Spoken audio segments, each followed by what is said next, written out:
and welcome to my first ever solo tech review video. Right, because I'm not too sure what I'm going to be doing in this video. We are going to do an unboxing, a specs review, as well as an overall review about this card, the AMD Radeon RX 6700 XT. And of course, this video is sponsored by AMD. Ching ching! Anyways, I'm going to start off with the unboxing. First things first, we are looking at the Radeon RX 6700 XT graphics card. The big deal about this card is that it is running on the latest RDNA 2 architecture from AMD. However, released much later with chips that are not much bigger than the Navi 21, it comes with much more innovations like Infinity Cache, more memory, and also higher clock speeds. It is also much more affordable than its slightly buffer brother, the RX 6800. Other than this card, there might be something in the box. Okay, I guess there's nothing else inside the box. Okay, so while editing, I also realized that behind that cardboard thing, there's actually an information sheet. So I'm just gonna edit it in like right now over here. Therefore, let us find out if this card is just another bluff, or is it really that tough? Well, because I always prefer looks over personality, we are gonna judge the look of this card. First up, this card is 267mm long, 110mm tall, and 40mm wide. This card draws power from the 6+8 pin power connector over here with a power draw of 230 watts maximum. This card is also connected to the rest of the system via the PCIe 4.0x16 interface. Featuring a smooth sandblasted aluminium body, a black aluminium metal design lined with a slightly reflective edge in the center adds a layer of depth and contrast to this card. The backplate, as usual, is a full aluminium plate, and at the top and bottom of the card, we see the heat exhaust fins vertically lined up. Ding, ding, ding, ding, ding.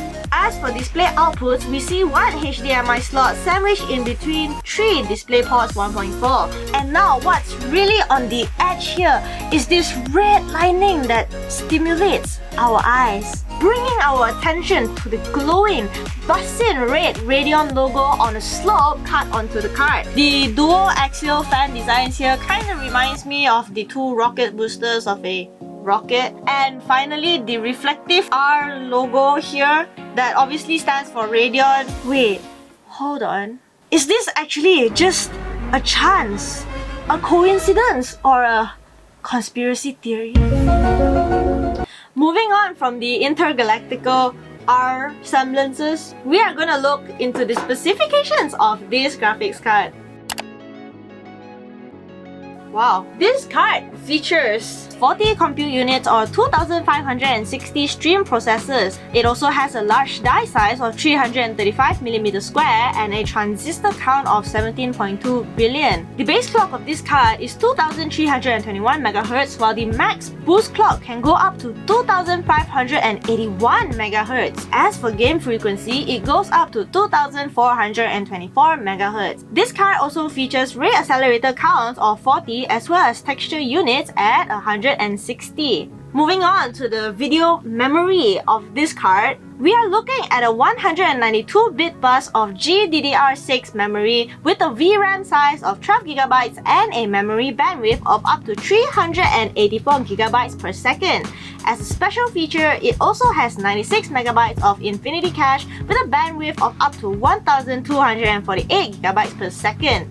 Wait a minute. What's Infinity Cache? You know what? It's okay. I'll find it out like pretty soon. I just gotta call my friend to ask. Now that we're done with specifications, let's look at how well this card performs against its predecessor, the RX 5700 XT. The main improvements and features include: number 1, speed, because this GPU is fast. Comparing clock speeds, you realize that this 6700 XT is roughly about 700 MHz faster than its predecessor, and that's about 30% increase. Number 2, size. The Radeon RX 6700 XT is substantially larger than its predecessor by about 85mm. 3, of course, RDNA 2. The special thing about RDNA 2 is that it now allows this GPU to utilize ray accelerators that help process real-time ray tracing workloads. With that, new cutting-edge lighting effects can now run on AMD GPUs for the first time. Next up, we're going to look at the comparison between the Navi 21 and Navi 22 card. First off, size. Now the 6700 XT actually has a smaller die size compared to the other cards.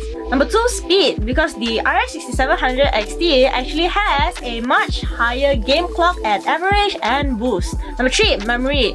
Now this card has actually a smaller memory size of 12GB GDDR6, but remember it does come with a new feature of 96MB of Infinity Cache. Now onto some benchmarks.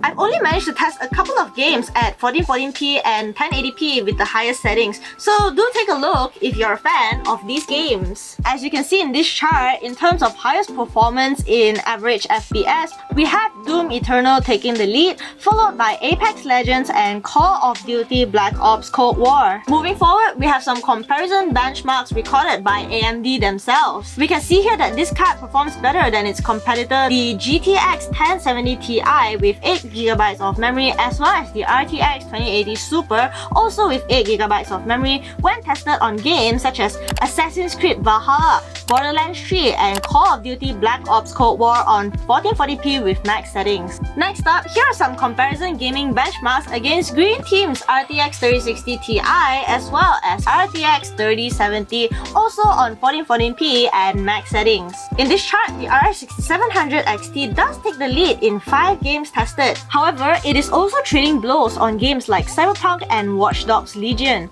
though it still manages to put up a close fight. Thirdly, this chart shows the video memory requirements of some AAA titles for it to perform on 1440p at max settings. From this alone, we can be confident that this card can run most AAA titles smoothly. Now, moving on to some other features that would definitely elevate your gameplay. First up, we have AMD Fidelity FX, aka FSR. As you know, AMD doesn't currently offer a rival feature to Nvidia's DLSS. On AMD's side, each RDNA 2 compute unit includes a single ray accelerator that helps process real-time ray tracing workloads. This new feature allows for new lighting effects such as denoise, sharpening, added details, shadows, and other visual enhancements to make games look much better. Totally new on AMD GPUs for the first time, it isn't available just yet. Will it be able to take on DLSS from the Green Team? We'll see about that once it launches on the 22nd of June this year. Now, moving on to the second other feature, Infinity Cache. I'm gonna make that phone call. Hello? Hello? What? Hey, Parallel Universe Pudds, do you know what Infinity Cache is? Of course I know. Right. Basically, Infinity Cache is an all-new cache level that AMD says will improve the efficiency and performance of its RDNA 2 architecture, allowing for faster rendering during gameplay. So yeah, that's about it. Kinda easy to understand unless you're dumb or something. But you understand, right? Yup. Roger that. I kind of understand now. Why are we still here? Alright, anyways, moving on! Number 3, Anti-Lag. Radeon Anti-Lag will control the pace of the CPU work to make sure it doesn't get too far ahead of the GPU, restoring the responsiveness to your game. Moving on to Radeon Boost, gamers like you and I will have our ability to win in a 1v1 scenario enhanced. As you can see in this example, players can get up to 150 frames per second or more when you're in game, providing an increased performance at the most critical time. Lastly, we are looking at Smart Access Memory. Apparently, by combining the latest Ryzen processors and Radeon graphics card, you can unlock the full performance potential of your rig, so your computer will be able to take on any challenges. Radeon. Next up, let's do a quick rundown of the advantages of this card. First up, RDNA 2 performance boost by up to 65% per watt, which means you'll be getting pretty high frame rates. Number 2, the RDNA 2 is also new and here to stay for some time, totally worth considering. If you plan to upgrade, you should probably opt for a new architecture completely. Number 3, incredible clock speed, so your programs will run much faster as well. Number 4, it is currently the cheapest card in the RX 6000 series. And number 5, a personal one, the design is quite neat and not too flashy. Next up, disadvantages. Of course, the low availability in stock right now due to the the chip shortage, the pandemic, and of course cryptocurrency miners and scalpers. Number 2, it can run but it is not optimized for 4K gaming. So for all of you 4K gamers out there, you should probably consider something else. Number 3, the price is not as competitive as the RTX 3060 Ti because at $20 more, it can assure you with NVIDIA flagship features like ray tracing and DLSS. However, this card may just be temporary since AMD is releasing FSR plus other driver updates coming soon. Alright, so now we have reached the conclusion section. It's like 12 AM at night. Took the entire day to film this. Anyways, for my opinion about this card, I think this card is quite suitable for me because I personally don't really require such high requirements. This card is more than enough. Also, secondly, it's one of the more affordable. Okay, I must admit, it is slightly pricey. And also one more thing, purely just my own speculation. If you follow the news about cryptocurrency, you'll know that in the past few weeks, Elon Musk actually pulled out a lot of money from Bitcoin and the prices have actually dropped from this to this. And that is a big drop that I don't think the cryptocurrency market can recover from in such a short time. So I feel prices might soon stabilize and you might be able to upgrade your rig for a more reasonable price. Oh my god, also R for reasonable. Overall, I think that this card is good trying, worth buying, and also a good option to consider if your GPU is dying. Thank you guys for watching this video and I'm so sorry if I've made any mistakes. I'm quite new at this, so please have a bit of mercy on me, huh? That's it for this video. I'm your host Pudds. Have a really good day. Thank you for watching. Bye.